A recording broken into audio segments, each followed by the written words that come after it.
So hey guys, welcome back to the channel. In today's tutorial I'll show you how to upload a story from a messenger. So let's get it started.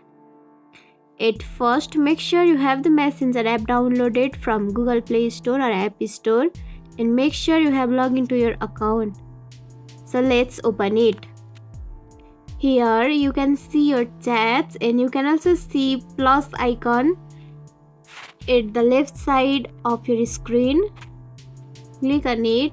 You can either use camera or you can add text as a story. Here I am using this photo.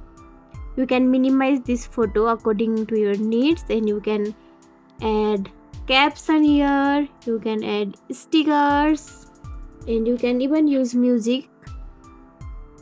And once everything is done, you can click on share now option. Then your story will be live on Facebook and Messenger.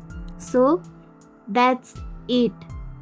If you found this tutorial helpful, don't forget to like, subscribe and hit the bell icon for more easy tutorials.